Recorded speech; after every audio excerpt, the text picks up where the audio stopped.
मनखे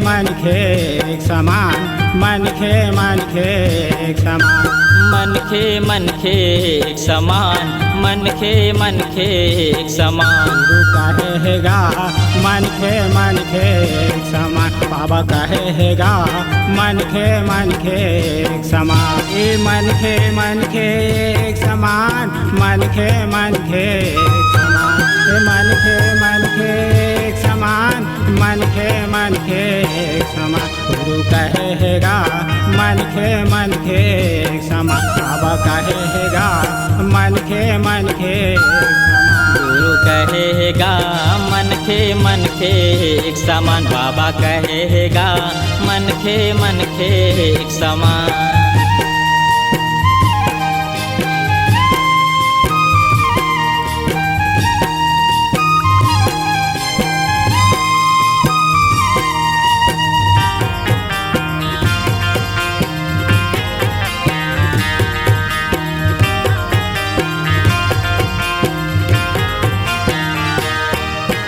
धरती पृथ्वी एक समान, सूर्य और चंद्र एक समान।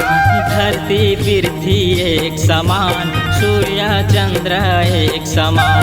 सूर्य और चंद्र एक समान, सूर्य और चंद्र एक समान। सूर्य और चंद्र एक समान, सूर्य और चंद्र एक समान। बाबा कहेगा मनखे मनखे एक समान, गुरु कहेगा मनखे मनखे एक समान। गुरु कहेगा मनखे मनखे एक समान, बाबा कहेगा मनखे मनखे एक समान।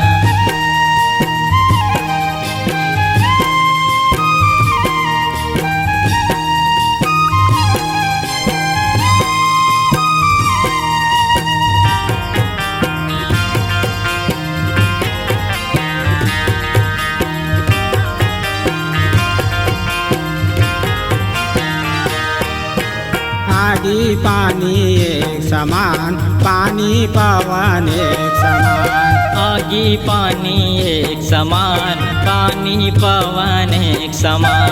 पानी पवन एक समान, पानी पवन एक समान। पानी पवन एक समान, पानी पवन एक समान। बाबा कहेगा मनखे मनखे एक समान, गुरु कहेगा मनखे मनखे एक समान। गुरु कहेगा मनखे मनखे एक समान, बाबा कहेगा मनखे मनखे एक समान।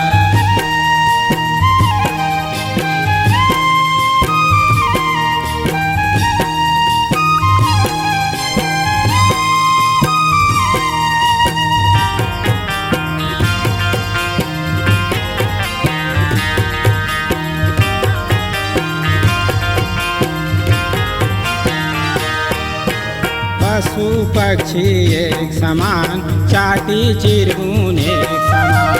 पशु पक्षी एक समान, चाटी चिरगुन एक समान।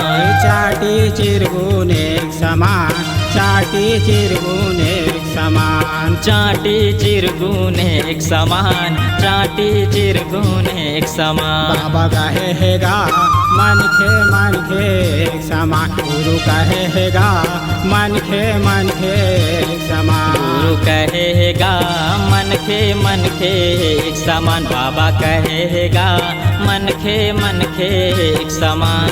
मनखे मनखे एक समान, मनखे मनखे एक समान। मनखे मनखे एक समान, मनखे मनखे एक समान। बाबा कहेगा मनखे मनखे एक समान, गुरु कहेगा मनखे मनखे एक समान। बाबा कहेगा मनखे मनखे एक समान, गुरु कहेगा मनखे मनखे एक समान। बाबा कहेगा मनखे मनखे एक समान।